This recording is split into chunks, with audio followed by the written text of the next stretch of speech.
কর্মী ভিসায় মালয়েশিয়ায় যাওয়ার সময় শুক্রবার মধ্যরাতে শেষ হলেও বিমানবন্দরে রাতভর টিকিটের অপেক্ষায় ছিলেন শত শত কর্মী। দিনভর ভোগান্তিতে পড়েন তারা। বরাদ্দ 10টি সহ 12টি ফ্লাইটে কর্মী গেছে 1800-র বেশি। এদিকে হয়রানির অভিযোগে মালয়েশিয়ার 47 নিয়োগদাতার লাইসেন্স স্থগিত করেছে দেশটির সরকার। এজেন্সিগুলোর প্রতারণার কারণে প্রায় 30,000 কর্মী আটকে গেল এ যাত্রায়। হাজারো মালয়েশিয়াগামী কর্মী শুক্রবার সকাল থেকেই ভিড় করেন শাহজালাল আন্তর্জাতিক বিমানবন্দরে। অভিযোগ, টিকিট পাইয়ে দিতে তাদের কাছ থেকে 3 গুণ পর্যন্ত টাকা বেশি নেওয়া হয়েছে। নির্ধারিত ফ্লাইট ছেড়ে যাওয়ার পরও সারারাত বিমানবন্দরে টিকিটের অপেক্ষা করেছেন অনেকে।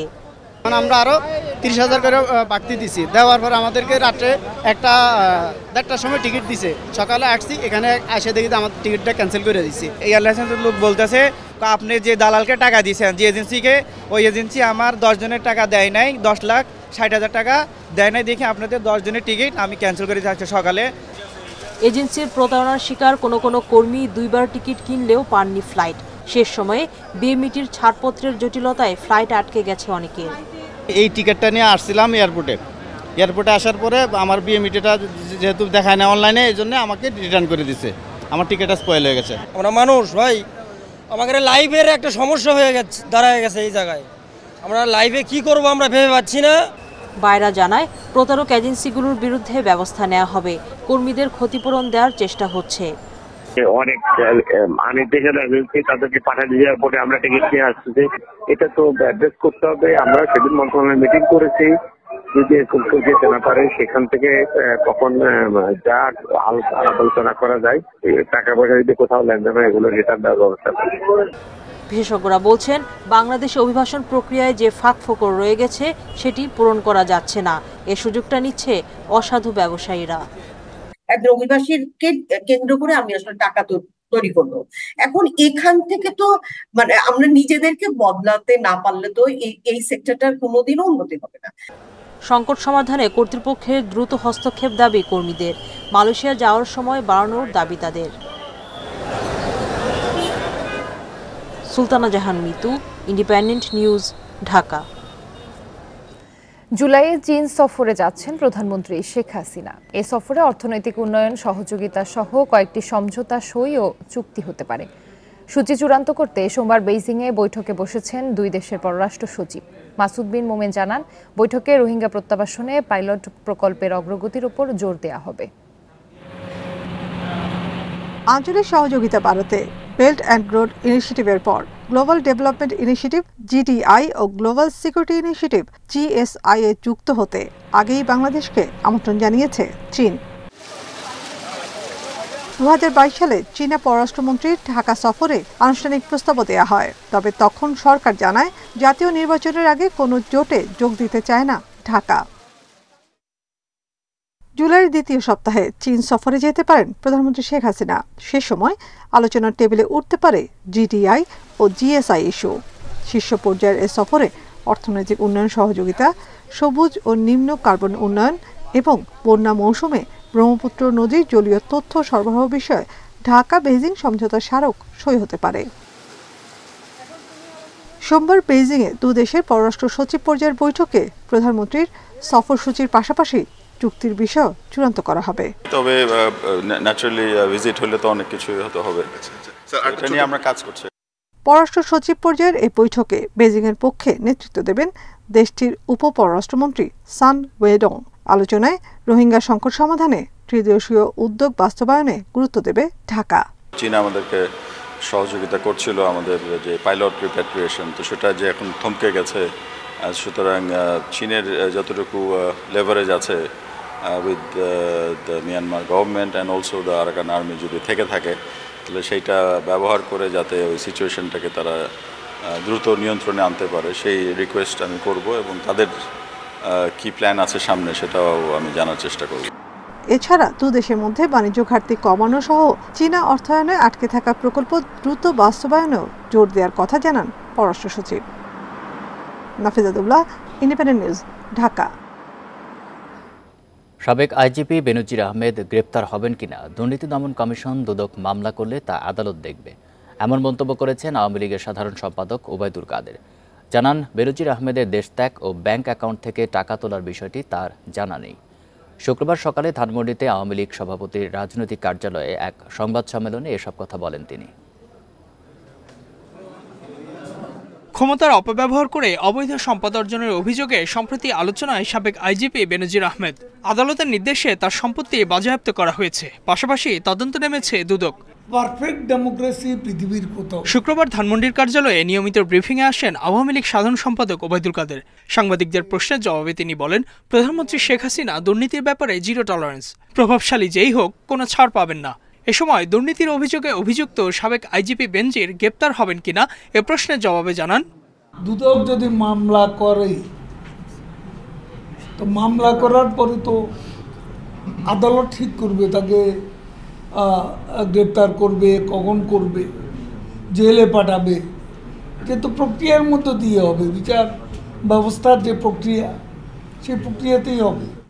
ওবায়দুল কাদের বলেন, বিএনপির সময় দুর্নীতির আখড়া ছিল হাওয়া ভবন, কিন্তু বিএনপি সরকার দুর্নীতির বিরুদ্ধে ব্যবস্থা না নিয়ে প্রশ্রয় দিয়েছে। বিএনপি দেশের গণতন্ত্র ধ্বংসের কিনারায় নিয়ে গিয়েছিল বলেও অভিযোগ কাদেরের। বহুদলীয় গণতন্ত্রের কথা যারা বলে তাদের গণতন্ত্র ছিল কারফিউ গণতন্ত্র।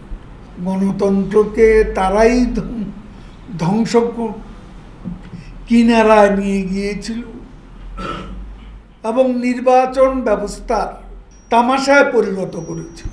এখন তাদের মুখে গণতন্ত্রের বুলি ভূতের মুখে রান্না। বিশ্বের কোনো দেশে নিখুঁত গণতন্ত্র নেই এবং অনেক দেশের চেয়ে বাংলাদেশের গণতন্ত্র ভালো বলেও দাবি করেন ওবায়দুল কাদের। Ijazur Rahman, independent news, Dhaka. ভাই আর ভগ্নিপতি হত্যার প্রতিশোধ নিতে এমপি আজিমকে হত্যা করতে পারে আখতারুজ্জামান শাহীন আর শিমুল ভূঁইয়া, এমন একটি কারণও বিবেচনায় রাখছেন গোয়েন্দারা। এছাড়া পূর্ব বাংলা কমিউনিস্ট পার্টির শ্রেণী সংগ্রামও হত্যার কারণ হতে পারে। বিশ্লেষকদের মতে আন্ডারগ্রাউন্ড সংগঠনগুলো তাদের ব্যবসায়িক বিরোধ বা রাজনৈতিক স্বার্থ হাসিলে আগেও এমন হত্যাকাণ্ড ঘটিয়েছে। পূর্ব বাংলা কমিউনিস্ট পার্টি এম এর লাল পতাকার শীর্ষ নেতা ছিলেন ডাক্তার মিজানুর রহমান টুটুল। তার নামে বৃহত্তর রাজশাহী ও পাবনা সহ উত্তরাঞ্চলের ১৬টি জেলায় হত্যাসহ ২ শতাধিক মামলা ছিল। ২০০৮ সালের নওগাঁর রানীনগর উপজেলার কালীগ্রাম ঈদগাহ এলাকায় র্যাবের সঙ্গে বন্দুকযুদ্ধে নিহত হন লাল পতাকা নেতা ডাক্তার টুটুল ওরফে দাদাভাই। রাজশাহী বিশ্ববিদ্যালয়ের বাংলা বিভাগের ছাত্র শিমুল ভূঁইয়া ১৯৮৬ সালে টুটুলের মাধ্যমে পার্টিতে যুক্ত হন। টুটুল ছিলেন শিমুলের ভগ্নিপতি। আবার এমপি আজিম হত্যার মাস্টারমাইন্ড আখতারুজ্জামান শাহীন টুটুলের আপন চাচাতো ভাই। টুটুল হত্যার জন্য এমপি আজিমকে দায়ী করে আসছিল লাল পতাকার নেতারা। এসব কারণে এমপি আজিমকে হত্যা করা হয়ে থাকতে পারে বলেও সন্দেহ গোয়েন্দাদের। হত্যার পর নৃশংসতার ঘটনাও হতে পারে পারিবারিক প্রতিশোধ। শিমুলের বোন বিয়ে দিচ্ছে আবার শাহীনের ভাইয়ের কাছে। শাহীনের ভাইও কিন্তু এই যে পূর্ব বাংলা কমিউনিস্টের নেতা ছিল, সেও কিন্তু হত্যাকাণ্ডের শিকার হয়েছিল। তো আমার কথা হলো যে এই কারণে শাহীনের সাথে শিমুলের একটা সম্পর্ক আছে। শাহীন যেমন তার ভাইকে হারিয়েছে, আবার শিমুলও তার বোন জামাইকে হারিয়েছে। তো দুইজনের আবার যে একটা ইন্টারেস্ট এখানে যে হত্যার ভাই এবং তার বোন জামাই একজনই মারা গেছে। শিমুল ভূঁইয়া অন্তত 5টি হত্যা মামলায় বিভিন্ন সময়ে কারাগারে ছিলেন। জামিনে বের হয়ে আবারও হত্যায় অংশ নিয়েছেন। তার মতো দাগী অপরাধীরা কিভাবে ভিন্ন নামে পাসপোর্ট পায়, এমন প্রশ্ন তুলেছেন বিশ্লেষকেরা। এই ধরনের একটা ডিলিংসে সেখানে যখন আমাদের এই তাদের মধ্যে ডিলিংসের যে প্রপার ডিলিংসটা হচ্ছে না, সেখানে নানা পার্সোনাল, পলিটিক্যাল, ফাইন্যান্সিয়াল যে কোনো ইস্যু নিয়েই কেওয়াস হলে সেটার একটা রিফ্লেকশন বা আউটকাম আমাদের এমপি আনার হত্যা হতেই পারে। কারাগার থেকে জামিনে মুক্ত হয়ে রাজনৈতিক ছত্রছায়ায় এলাকায় আধিপত্য বিস্তার করে শিমুল। Arafatur Rahman, independent news, Dhaka. ঝিনাইদহ ৪ আসনের সংসদ সদস্য আনোয়ারুল আজিমের হত্যা মামলা তদন্তের জন্য ডিবির ৩ সদস্যের প্রতিনিধি দল আজ নেপাল যাচ্ছে। সকাল 10টায় ডিবি প্রধান হারুনুর রশিদের নেতৃত্বে ঢাকা ছাড়বে ডিবির দলটি। এর আগে শুক্রবার আনোয়ারুল আজিমকে খুনের উদ্দেশ্যে অপহরণের মামলায় গ্রেপ্তার 3 আসামির আরও 5 দিনের রিমান্ড মঞ্জুর করে আদালত। ঢাকার মেট্রোপলিটন ম্যাজিস্ট্রেট শান্ত ইসলাম মল্লিকের আদালত শুনানি শেষে রিমান্ডের আদেশ দেন। আসামিরা হলেন আমানুল্লাহ ওরফে শিমুল ভূঁইয়া, তানভীর ভূঁইয়া ও সেলেস্তা রহমান। এর আগে 8 দিনের রিমান্ড শেষে শুক্রবার তাদের আদালতে হাজির করা হয়। পরে আবারও 8 দিনের রিমান্ড চেয়ে আবেদন করেন ডিবি পুলিশের সহকারী কমিশনার মাহফুজুর রহমান। আদালত আবেদনের শুনানি শেষে 5 দিনের রিমান্ড মঞ্জুর করে। এর আগে 24 মে আসামিদের 8 দিনের রিমান্ড মঞ্জুর করে আদালত।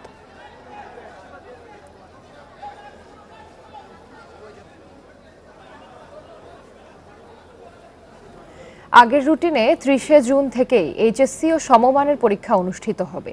কোনো ধরনের ভুয়া বিজ্ঞপ্তিতে বিভ্রান্ত না হওয়ার পরামর্শ দিয়েছে শিক্ষা মন্ত্রণালয়। শুক্রবার রাতে মন্ত্রণালয়ের তথ্য ও জনসংযোগ বিভাগ এক বিজ্ঞপ্তিতে এসব কথা জানিয়েছে। তাতে বলা হয়েছে, পরীক্ষা পেছানোর বিষয়ে কোনো সিদ্ধান্ত হয়নি। এর আগে ঘূর্ণিঝড় ও বন্যার কারণে পরীক্ষা পেছানোর মিথ্যা তথ্য দিয়ে একটি বিজ্ঞপ্তি সামাজিক যোগাযোগ মাধ্যমে ছড়িয়ে পড়ে। এতে কাউকে বিভ্রান্ত না হওয়ার আহ্বান জানিয়ে শিক্ষা মন্ত্রণালয় জানালো, 30 জুন থেকে আগের রুটিন অনুযায়ী হবে এইচএসসি ও সমমানের পরীক্ষা।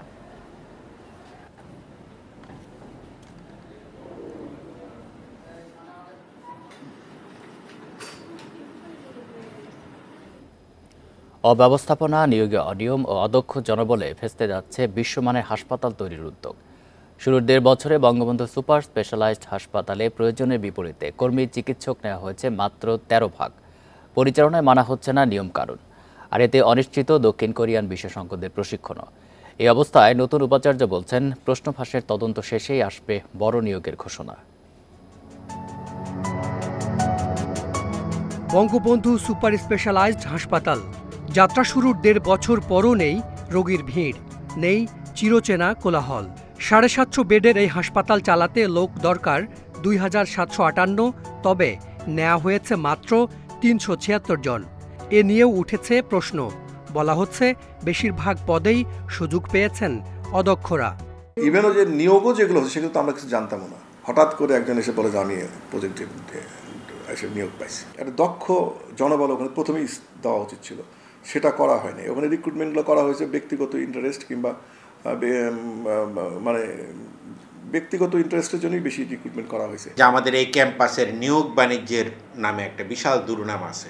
চিকিৎসক নিয়োগ থেকে আরেকজন চিকিৎসক পয়সা নেয়, এটি পৃথিবীতে সম্ভবত বাংলাদেশেই সম্ভব। কথা ছিল, বিশেষায়িত সেবা দিতে কনসালটেন্ট পদে এখানে আসবেন দেশের সেরা চিকিৎসকেরা। অথচ শুরুতেই নেওয়া হয়েছে 44 জন মেডিকেল অফিসার। অভিযোগ উঠেছে, একক ক্ষমতা বলে অ্যাডহক ভিত্তিতে তাদের নিয়োগ দিয়েছেন সাবেক উপাচার্য। এই মেডিকেল অফিসারদের বেশিরভাগই বিভিন্ন বেসরকারি মেডিকেল থেকে পাশ করা। এটার ব্যাপারে আমি করতে পারি, কারণ শিক্ষিত বিশ্ববিদ্যালয় তো এগুলো হয়তো বা এটা করে রাখবেন, এ ব্যাপারে কোনো মন্তব্য নেই আমার। পরিকল্পনায় ছিল, এখানকার চিকিৎসকেরা বাইরে প্রাইভেট প্র্যাকটিস করতে পারবেন না। বিনিময়ে পদ অনুযায়ী মাসে বেতন পাবেন 2.5 থেকে 5 লাখ টাকা। চলবে কর্পোরেট ব্যবস্থাপনায়। 10 লাখ টাকা বেতনে আসবেন একজন প্রধান নির্বাহী। সেসব ভুলে গিয়ে চালানো হচ্ছে সরকারি প্রতিষ্ঠানের আদলে। ডেফিনেটলি নন প্র্যাকটিসিং করতে হবে। নন প্র্যাকটিসিং না করলে ডেভেলপড হবে না। এগুলো আমার ব্যক্তিগত আইডিয়া বলতেছি, এগুলো যেন সবগুলি অ্যাড্রেস করে একটা আলাদা আইন করে দিতে হবে। দক্ষতা বাড়াতে প্রথম ধাপে দক্ষিণ কোরিয়ায় প্রশিক্ষণ পেয়েছেন 159 জন। অভিযোগ আছে, অপ্রয়োজনেও সেখানে গেছেন অনেকে, ফিরে এসে যোগ দেননি কাজে।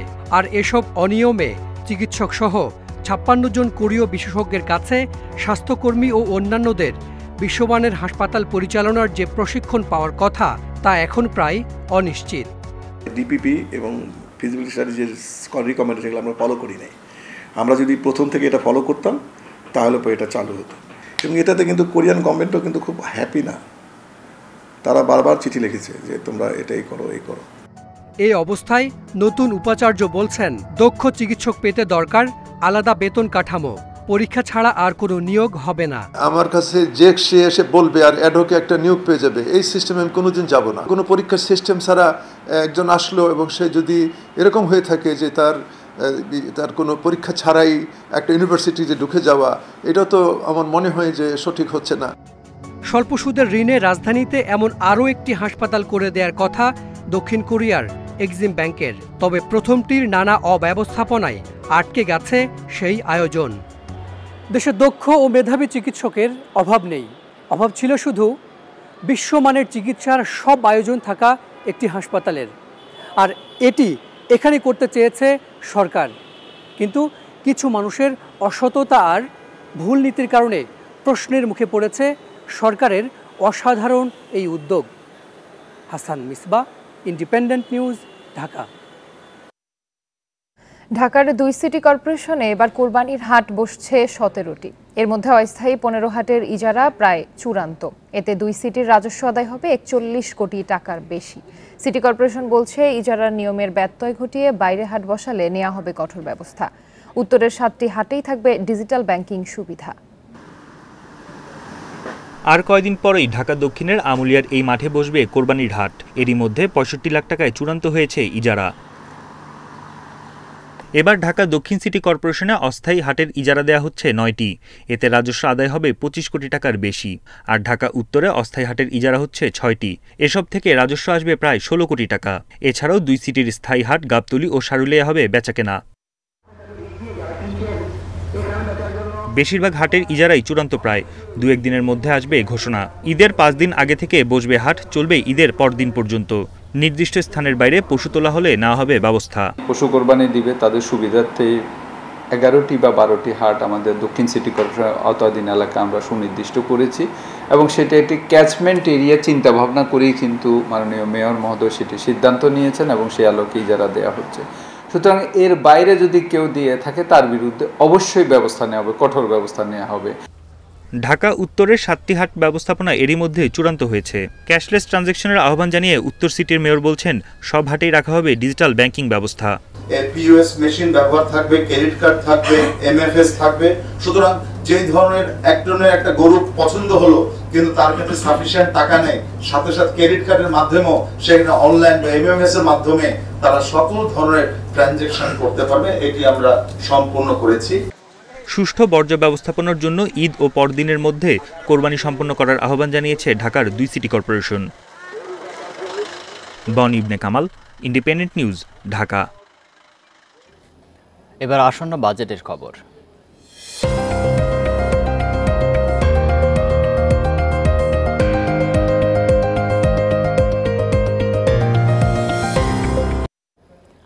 প্রণোদনা ও ভর্তুকি খাতে আসন্ন বাজেটে প্রায় 10,000 কোটি টাকা বরাদ্দ বাড়াচ্ছে সরকার।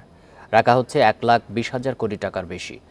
পরিকল্পনা প্রতিমন্ত্রী বলছেন, অর্থনীতি গতিশীল রাখতেই সরকারের এমন সিদ্ধান্ত। তবে অর্থনীতিবিদরা বলছেন, প্রণোদনা ও ভর্তুকির অর্থ ধনীদের পকেটেই বেশি যাচ্ছে। চলতি অর্থবছর ভর্তুকি ও প্রণোদনা খাতে বরাদ্দ রাখা হয় 1,10,672 কোটি টাকা। আসন্ন বাজেটে যা বেড়ে হচ্ছে 1,20,585 কোটি টাকা। সর্বোচ্চ 40,000 কোটি টাকা ভর্তুকি থাকছে বিদ্যুৎ খাতে। এলএনজি আমদানিতে ভর্তুকি 7,000 কোটি টাকা। কৃষিতে ভর্তুকি না বাড়লেও সামনে বাজেটে সরকারি চাকরিজীবীদের রেশনের খাদ্যে ভর্তুকি বেড়ে হচ্ছে 7,360 কোটি টাকা। ভর্তুকি মূল্যে টিসিবি এবং ওএমএস এর নিত্যপণ্য বিক্রিতে বরাদ্দ থাকছে 19,000 কোটি টাকা।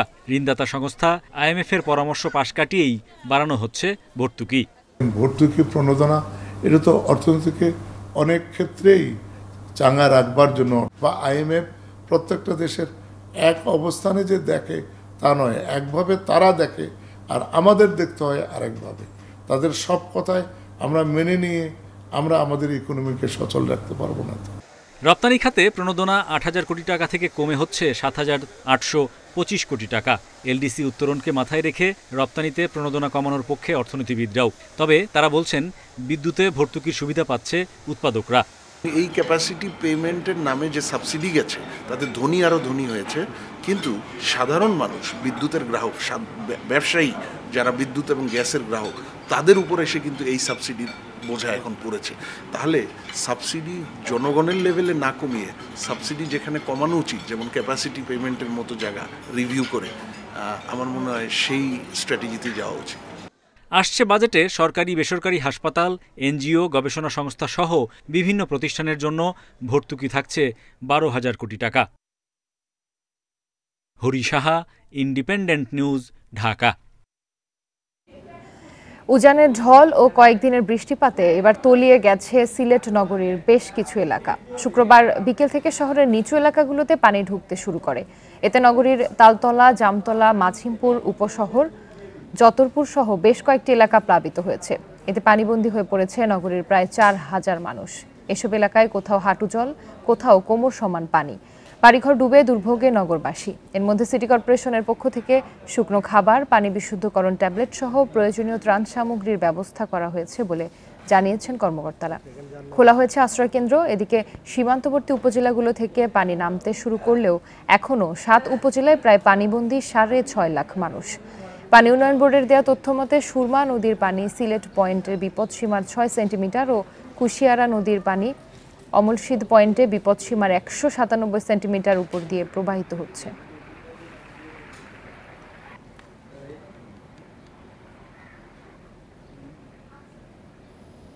সিলেটে সুরমা কুশিয়ারা নদীর পানি বইছে বিপদসীমার ওপরে। রোববার পর্যন্ত অব্যাহত থাকতে পারে এই ধারা। তখন তিস্তা ধরেও নামতে পারে উজানের ঢল। তাতে অবনতি হতে পারে পরিস্থিতির। এদিকে সিলেটে বড় বন্যার ঝুঁকি দেখছে না পূর্বাভাস কেন্দ্র। তবে উত্তরে তিস্তা অববাহিকা নিয়ে তারা শঙ্কিত। বৃষ্টি কমায় পিয়াইন খোয়াই নদীর পানি বিপদসীমার নিচে। তবে সুরমা কুশিয়ারার উন্নতিতে লাগবে আরও কয়েকদিন। তাই উজানের ঢলে সিলেটের বন্যাকে বড় করে দেখছে না পূর্বাভাস ও সতর্কীকরণ কেন্দ্র। তারা বলছে স্থানীয়ভাবে বৃষ্টি কমেছে, ভারতের চেরাপুঞ্জিতেও স্বাভাবিক হচ্ছে পরিস্থিতি। তাই সিলেটে বড় বন্যার ঝুঁকি কম। দেশের উত্তর পূর্বাঞ্চলে যে নদীর পানি বৃদ্ধির যে প্রবণতা ছিল সেটি কিছুটা স্তীমিত হয়ে আসতে পারে এবং একটা স্থিতাবস্থা বিরাজ করতে পারে এবং আগামী 48 ঘন্টায় পানি কিছুটা হ্রাস পাওয়ারও সম্ভাবনা রয়েছে। এর ফলে আশা করা যাচ্ছে যে সিলেট জেলার যে বিদ্যমান বন্যা পরিস্থিতি রয়েছে সেটা আগামী 24 থেকে 48 ঘন্টায় উন্নতি লাভ করতে পারে। তবে উত্তরাঞ্চলে ভারী বৃষ্টিতে ফুলে ফেঁপে উঠেছে তিস্তা। রংপুরের কাউনিয়া গঙ্গাচড়ায় ভাঙছে নদী। উজানে সিকিম, আসাম, জলপাইগুড়িতে ভারী বর্ষণের আভাস দিচ্ছে ভারতের আবহাওয়া দপ্তর। বিশেষভাবে সতর্ক করা হয়েছে সিকিমকে। অন্যদিকে রংপুর, লালমনিরহাট, নীলফামারীতেও ভারী বৃষ্টির পূর্বাভাস দিয়েছে ঢাকার আবহাওয়া অফিস। সিলেট, রংপুর এই অঞ্চলগুলোতেই না, এর বাইরে ভারতের যে উত্তরের লাগোয়া অংশগুলো আছে এইগুলোতে কিন্তু বৃষ্টিপাতের পরিমাণ বেশি আছে, যার ফলে এই বৃষ্টিপাতটাই কিন্তু বাংলাদেশে এর ফ্লোটা প্রবাহিত হচ্ছে। বাংলাদেশের উত্তরাংশে যে ভারতের লাগোয়া অংশ, এই অংশগুলোতে বৃষ্টিপাত আরও 7-8 দিন অব্যাহত থাকতে পারে। ভারী বর্ষণের প্রভাবে উজানের ঢল রোববার নাগাদ তিস্তা ধরে ভাটিতে চলে আসার শঙ্কা করছে পূর্বাভাস কেন্দ্র। তেমন হলে নাজুক হতে পারে পরিস্থিতি। দেশের উজানে ভারতের আসাম এবং সিকিম অংশে বৃষ্টিপাত প্রবণতা ধীরে ধীরে বৃদ্ধি পাচ্ছে এবং আগামী 24 থেকে 48 ঘন্টাতেও ভারতের আসাম, সিকিমে বৃষ্টিপাতের সম্ভাবনা রয়েছে এবং এর ফলে তিস্তা নদীর পানির বৃদ্ধির একটা সম্ভাবনা রয়েছে। বন্যা পূর্বাভাস কেন্দ্র আরও জানাচ্ছে 3রা জুন পর্যন্ত উত্তরের ব্রহ্মপুত্র, যমুনা নদীর পানি বাড়ার ধারা অব্যাহত থাকবে। Shahriar Anirban, independent news, Dhaka. আরও জানাতে সিলেট ও রংপুর থেকে যুক্ত হচ্ছেন সহকর্মীরা। শুরুতেই সিলেটের বন্যা পরিস্থিতি নিয়ে জানাতে যুক্ত হচ্ছেন সহকর্মী রানা মজুমদার। রানা, সিলেটে তো ইতিমধ্যেই 7টি উপজেলা প্লাবিত হয়ে গেছে, সেখানকার মানুষের ভোগান্তির চিত্র জানাবেন। আর সিলেট নগরীতে তো পানি ঢুকছে, সেখানকার কি পরিস্থিতি? দেখুন, উপজেলা কিন্তু সিলেট করেছে এবং সিলেট নগর বেশ কয়েকটি নিচু এলাকায় কিন্তু পানি ঢুকতে শুরু করেছে। বিশেষ করে নগরীর জামতলা, তালতলা, তারপর মাসুদিগির পাড়ের কিছু অংশ, পাশাপাশি যতরপুর উপশহর, এই এলাকাগুলোতে কিন্তু আসলে পানি ঢুকতে শুরু করেছে এবং আমরা এই মুহূর্তে রয়েছি তালতলা, যেখানে সিলেট ফায়ার সার্ভিস ও সিভিল ডিফেন্সের যে অফিসটি রয়েছে সেখানে কিন্তু আমরা রয়েছি এবং আপনি নিশ্চয়ই আমার পেছনে দেখতে পাচ্ছেন যে এখানে এই যে অফিসটি তাদের, সেটিও কিন্তু আসলে জলমগ্ন অবস্থায় রয়েছে এবং তারা বলছেন যে মূলত এই অফিসের পেছনেই একটি খাল রয়েছে এবং সেটি ভরাট হয়ে মূলত সেই পানিটি চলে যায় নদীতে, কিন্তু মূলত সুরমার পানি বৃদ্ধিতে এই খাল উপচে পড়ে কিন্তু এই অফিসটিতে এসেও কিন্তু পানি ঢুকে পড়েছে।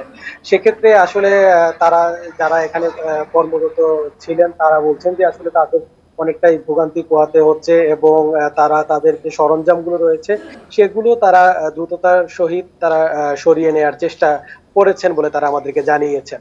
এবং একইভাবে সিলেটের অন্যান্য নগরীর যে অন্যান্য এলাকাগুলো রয়েছে সেসব এলাকাগুলোতেও কিন্তু একই রকম অবস্থা, প্রায় মানুষের বসত বাড়িতে কিন্তু পানি ঢুকে পড়েছে এবং সেই পানিগুলো বেশিরভাগ ক্ষেত্রেই হচ্ছে নালা নর্দমা এগুলোর পানি এবং সেগুলো যারা নগরবাসী রয়েছেন তারা বলছেন যে অত্যন্ত দুর্গন্ধযুক্ত পানি এগুলো, এবং সেই দুর্গন্ধযুক্ত পানিগুলো কিন্তু যখন তাদের গায়ে লাগছে তখন তারা বলছেন যে আসলে নানা ধরনের পানিবাহিত রোগ হওয়ার কিন্তু শঙ্কা দেখা দিয়েছে এক্ষেত্রে।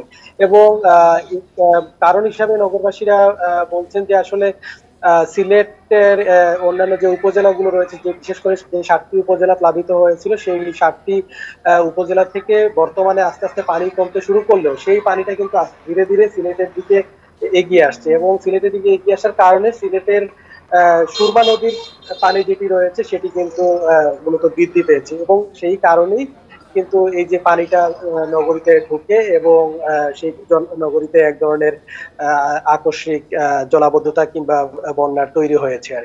তো সবকিছু মিলিয়ে সিলেটের বন্যা পরিস্থিতি নিয়ে এই ছিল আমার কাছে সবশেষ। রানা, আপনি থাকবেন আমাদের সাথে। আমরা এবার রংপুরের পরিস্থিতি জানবো। সেখান থেকে যুক্ত আছেন সহকর্মী নজরুল ইসলাম। নজরুল, রংপুরের তো কাউনিয়া এবং গঙ্গাচড়ায় নদী ভাঙন হচ্ছে, সেখানকার কি পরিস্থিতি? নদী ভাঙন রোধে কোনো ব্যবস্থা নেওয়া হয়েছে কিনা? দেখুন, আসলে বন্যার পরবর্তী অর্থাৎ ঘূর্ণিঝড়ের পরবর্তী সময়, এই সময় কিন্তু আমরা রংপুরের বিভিন্ন জায়গাতে বৃষ্টিপাত হয়েছে।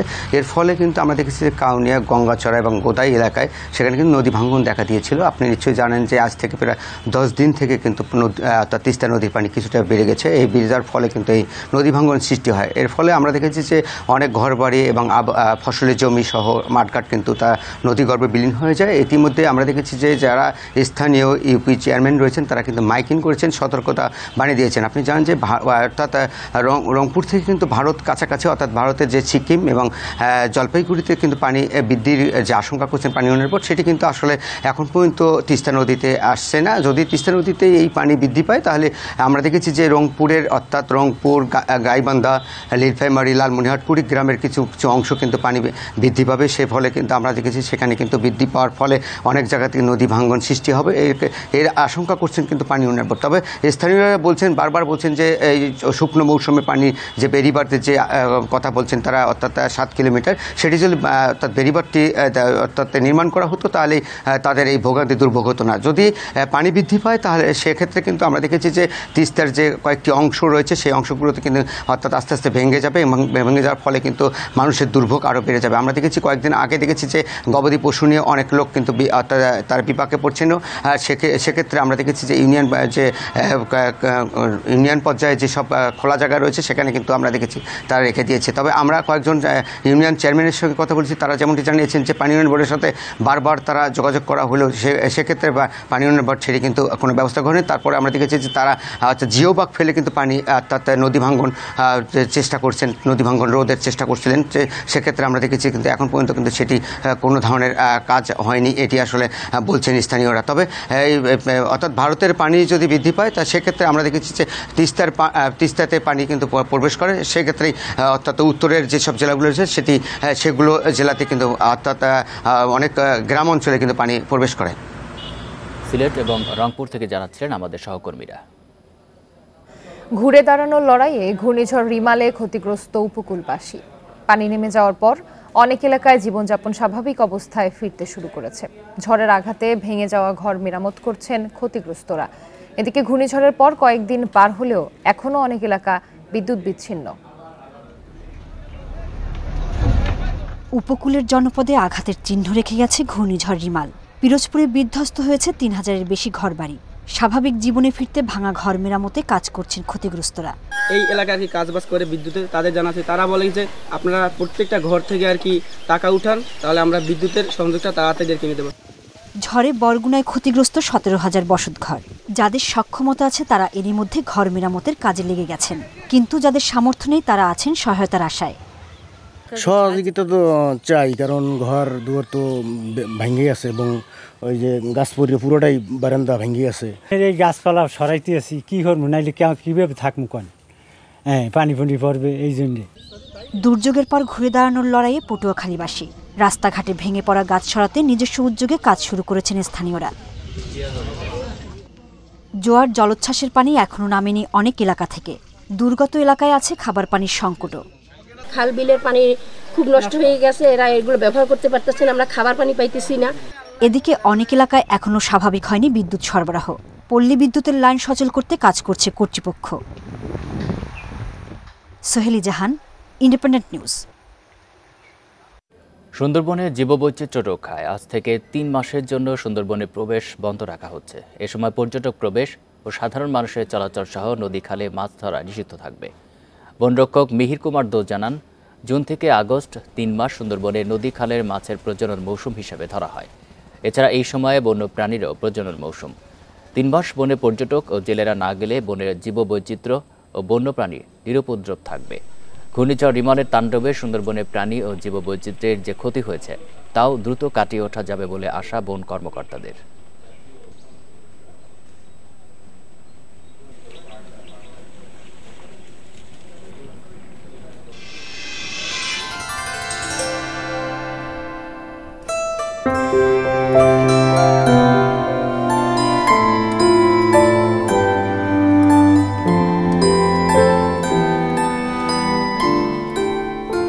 আড়াই হাজার বছর আগে মহাস্থানকে ঘিরে গড়ে ওঠে নগর সভ্যতা। বিহারধাপ, ভাসু বিহার ও বৈরাগী ভিটা এ সভ্যতার বিভিন্ন সময়ের সাক্ষ্য। এর সাথে গুপ্ত, পাল ও মুসলিম আমলের ৫৩টি প্রত্নতাত্ত্বিক নিদর্শন নিয়ে মহাস্থান জাদুঘরে শুক্রবার শুরু হয়েছে ২ দিনের প্রদর্শনী। বগুড়া ও গাইবান্ধার বিভিন্ন এলাকায় প্রত্নতাত্ত্বিক খননে পাওয়া নিদর্শনগুলো নিয়ে এই প্রদর্শনীর আয়োজন করেছে সংস্কৃতি বিষয়ক মন্ত্রণালয়।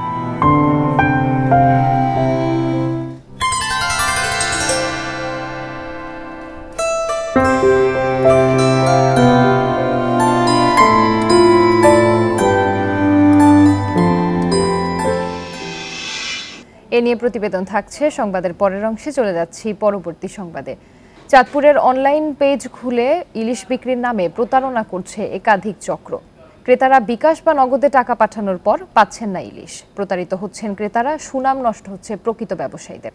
প্রতারক চক্রকে রুখতে এরই মধ্যে নানা উদ্যোগ নিয়েছে পুলিশ।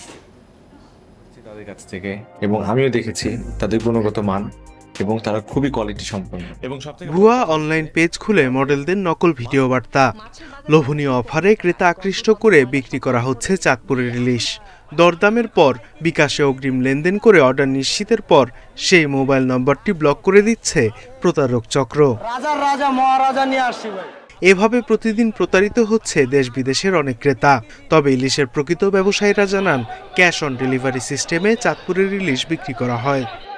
মাছঘাটে আসার পর এমন একটা সিচুয়েশন যে আমি 114 নম্বর দোকান কোনটা এখানে কেউই সেভাবে বলতে পারে না। যারা প্রতারণা করে তারা মানুষকে ধোঁকা দিয়ে আমাদের যে ব্যবসা হচ্ছে, আমাদের যে অরিজিনাল ব্যবসায়ী যারা আমাদেরকে ক্ষতিগ্রস্ত করতেছে। ফ্রি বুস্টিং করে মানে বিভিন্ন অফার দেয়। 1 কেজি মাছ 500 টাকা বা 2 কেজি মাছ 1000 টাকা। ক্রেতাদের স্বার্থ রক্ষায় অনলাইন বিক্রেতাদের তথ্য যাচাই বাছাই করে তালিকাভুক্ত করা হচ্ছে। এই বিষয়ে আমরা গত বছর জেলা পুলিশের সাথে আমরা চাঁদপুর মৎস্য বণিক সমবায় সমিতি আমরা কাজ করেছি। আমরা আমাদের যে এখানে অনলাইন ব্যবসায়ী আছে, আমরা আমাদের সমিতির পক্ষ থেকে তাদেরকে তালিকাভুক্ত করেছি এবং একজন সদস্যের রেফারেন্স নিয়ে তাদেরকে ব্যবসা করার আমরা অনুমতি দিয়েছি। প্রতারণা ঠেকাতে চাঁদপুরের পুলিশ সুপারের ভেরিফাইড পেজে প্রকৃত প্রতিষ্ঠানগুলোর নাম দেওয়া হয়েছে। অনলাইনে আসলে আপনারা যাচাই না করে আপনারা ইলিশ মাছ কিনতে যাবেন না। আর আমরা যে লিস্টগুলো দিয়েছি চাঁদপুর অঞ্চল থেকে, চাঁদপুরের পুলিশ সুপার স্যার ভেরিফাইড যে 40টা বা 41টা প্রতিষ্ঠানের নাম দিয়েছে, সেখান থেকে কিনলে আপনারা প্রতারিত হবেন না বলে আমরা আশা করি। চাঁদপুর মাছঘাট থেকে প্রতিদিন অনলাইনে 300 থেকে 600 মণ পর্যন্ত ইলিশ ডেলিভারি দিচ্ছে ব্যবসায়ীরা। Independent news. গাজায় যুদ্ধবিরতির জন্য নতুন প্রস্তাব দিয়েছেন মার্কিন প্রেসিডেন্ট জো বাইডেন। হামাস মার্কিন প্রেসিডেন্টের প্রস্তাবকে ইতিবাচকভাবে দেখছে বলে জানিয়েছে কাতার ভিত্তিক সংবাদ মাধ্যম আল জাজিরা। স্থায়ীভাবে যুদ্ধ বন্ধের লক্ষ্যে ইসরায়েলের দেওয়া 3 পর্বের প্রস্তাবটি মধ্যস্থতাকারী দেশ কাতারকে জানিয়েছেন জো বাইডেন। প্রস্তাবটি হামাসের কাছে তুলে ধরেছে কাতার। এ সময় ইতিবাচক ও গঠনমূলক প্রস্তাবের মধ্য দিয়ে স্থায়ী যুদ্ধবিরতির জন্য প্রস্তুত বলে জানিয়েছে হামাস। তবে হামাসের যুদ্ধ ও গাজা শাসন ক্ষমতা নির্মূল না হওয়া পর্যন্ত চলমান সংঘাতের অবসান ঘটবে না বলে মন্তব্য করেছে ইসরায়েলি প্রধানমন্ত্রী বেনিয়ামিন নেতানিয়াহুর কার্যালয়। এদিকে ডেমোক্রেটিক ও রিপাবলিকান নেতারা নেতানিয়াহুকে যুক্তরাষ্ট্রে গিয়ে ভাষণ দেওয়ার আমন্ত্রণ জানিয়েছেন।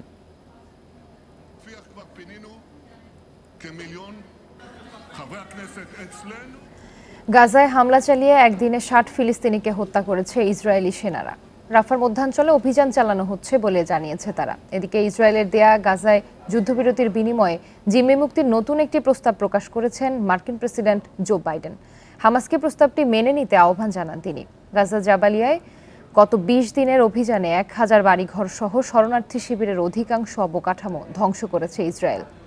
গাজা সিটিতেও ইসরায়েলি সেনাদের তীব্র বোমাবর্ষণ চলছে।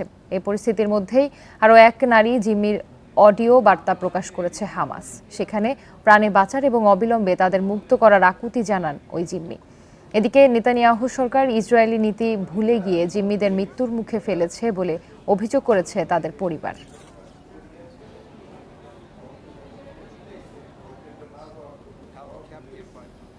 ইয়েমেনে যুক্তরাষ্ট্র ও যুক্তরাজ্যের যৌথ বিমান হামলার জবাবে লোহিত সাগরে একটি মার্কিন বিমানবাহী যুদ্ধজাহাজে হামলা চালিয়েছে হুতি বিদ্রোহীরা।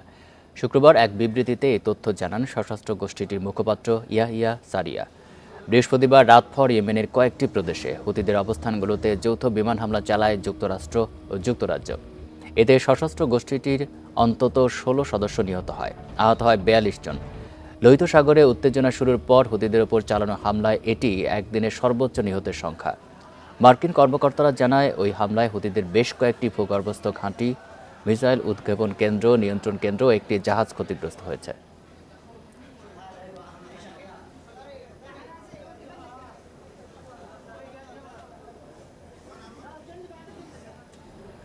ভারতের ১৮তম লোকসভা নির্বাচনের ৭ম ও শেষ ধাপের ভোট গ্রহণ চলছে।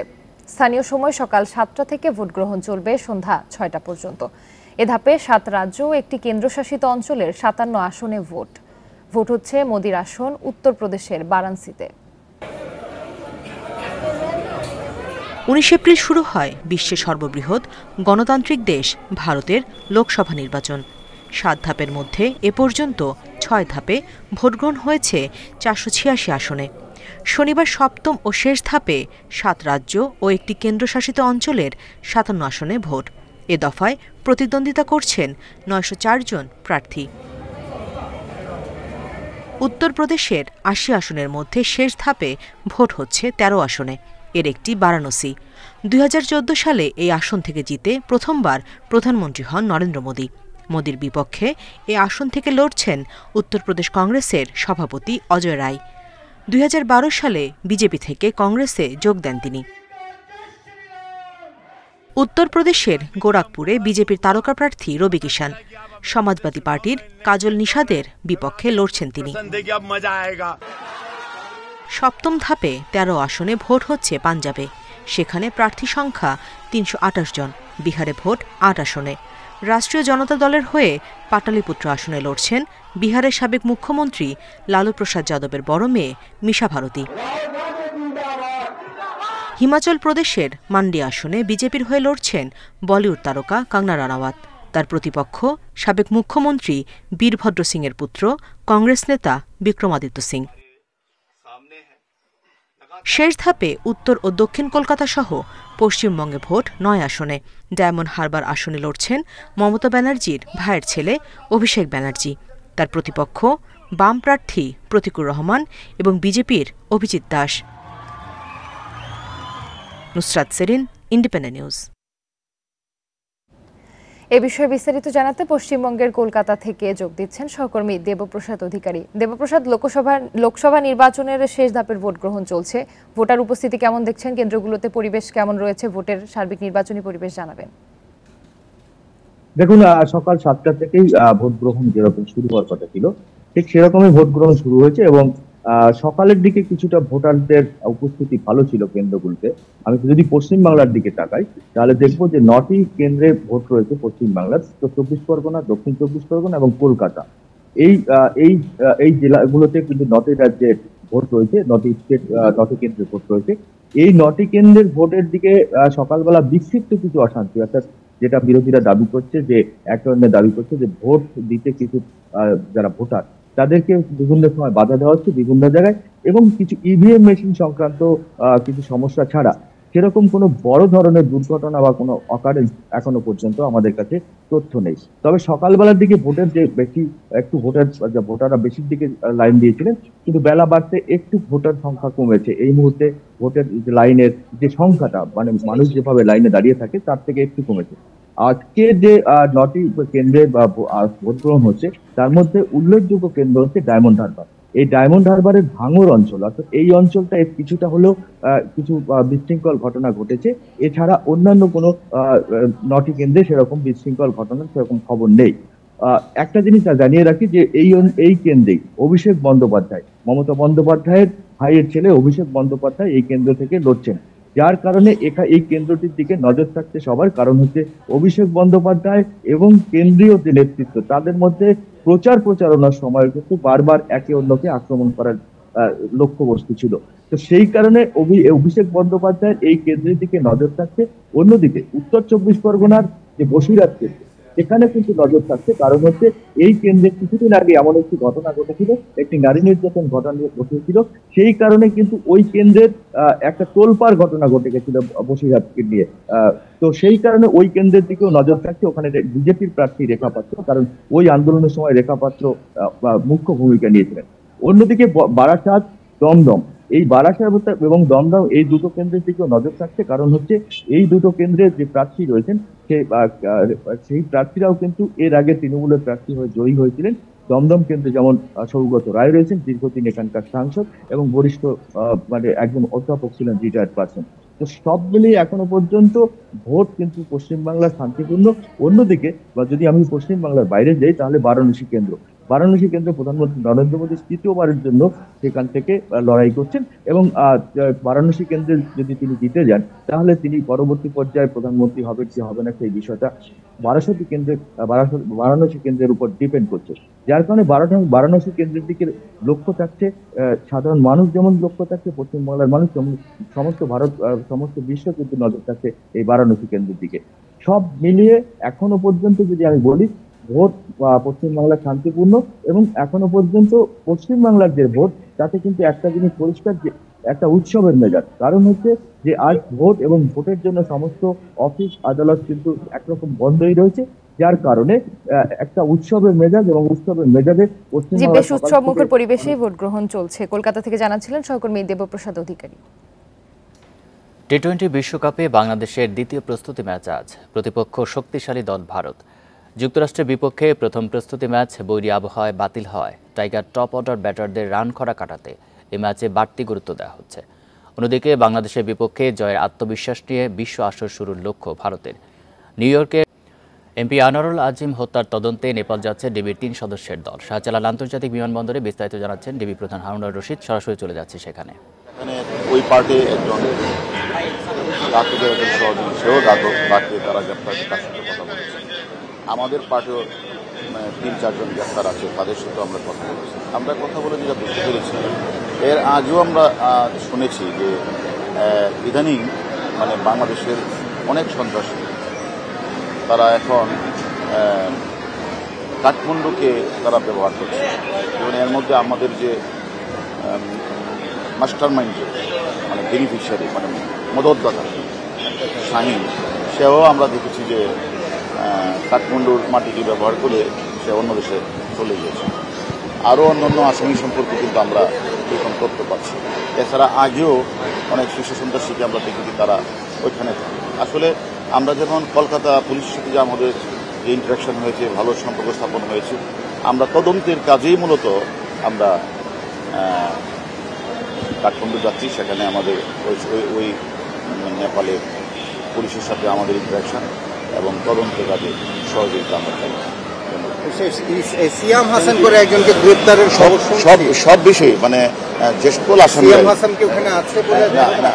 আমরা মনে করি যে আমরা শুনতেছি এরকম অনেক আসামি তারা কাঠমান্ডুকে তারা রোড হিসেবে ব্যবহার করে সেখানে থাকে। এই সকল তথ্য কালেকশন করা, তারপরে কাঠমান্ডু পুলিশের সাথে একটু যোগসূত্র ইন্টারাকশন করা, যাতে ভবিষ্যতে কোনো আসামি বাংলাদেশে অপরাধ করে যেন সেখানে ঠাঁই না পায়, আমরা সেই বিষয়েও কথা বলবো।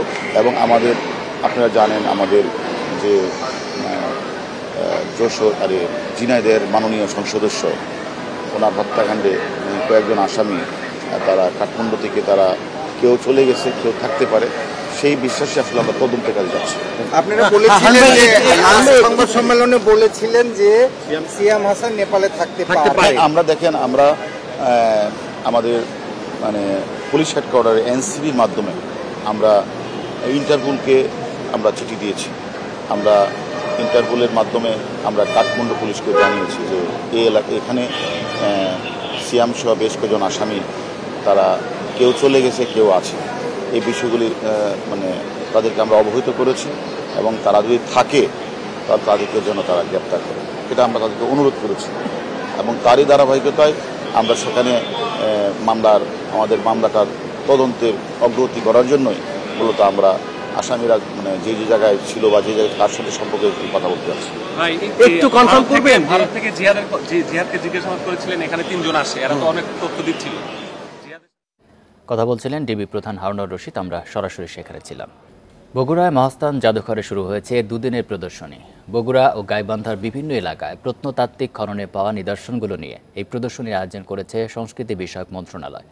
গুপ্ত, পাল ও মুসলিম আমলের 53টি প্রত্নতাত্ত্বিক নিদর্শন তুলে ধরা হয়েছে প্রদর্শনীতে। 2500 বছর আগে মহাস্থানকে ঘিরে গড়ে ওঠে নগর সভ্যতা। বিহার ধাপ, ভাসুবিহার ও বৈরাগী ভিটা এই সভ্যতার বিভিন্ন সময়ের স্মারক। এগুলোর পাশাপাশি গুপ্ত, পাল ও মুসলিম আমলের 53টি প্রত্নতত্ত্ব বস্তু নিয়ে মহাস্থান জাদুঘরে শুক্রবার শুরু হয়েছে 2 দিনের প্রদর্শনী। গাইবান্ধার গোবিন্দগঞ্জের বিরাট রাজার ডিবি এলাকায় পাওয়া নিদর্শনও প্রদর্শিত হচ্ছে। এসবের মধ্যে আছে 5টি ব্রোঞ্জের মূর্তি, পাথরের প্রত্নতত্ত্ব ও নকশা করা পোড়ামাটির ফলক। এই মাস বিশ্ব জাদুঘর দিবসের মাস, 18ই মে ছিল। আমরা সে সময়ও করেছি। আমরা এই মাসেই আবারও প্রত্নবস্তু প্রদর্শনী করলাম, যাতে বাইরের দর্শক পর্যটক যারা জাদুঘর পরিদর্শন করে থাকেন সেই সাথে বাড়তি পাওনা বা বাড়তি তাদের সুযোগ করে দেয়া হচ্ছে যে যেসব প্রত্নবস্তু আমরা স্টোরে সংরক্ষণ করি এই 2 দিন, 3 দিন বা 7 দিনের জন্য আমরা দর্শক পর্যটকের জন্য এটা উন্মুক্ত করে দিই। দেশের 11টি জাদুঘরে প্রতি বছর এ ধরনের আয়োজন করা হয় বলে জানিয়েছে সংস্কৃতি বিষয়ক মন্ত্রণালয়। ইতিহাস ও ঐতিহ্যকে পর্যটকদের কাছে তুলে ধরতে এই আয়োজন।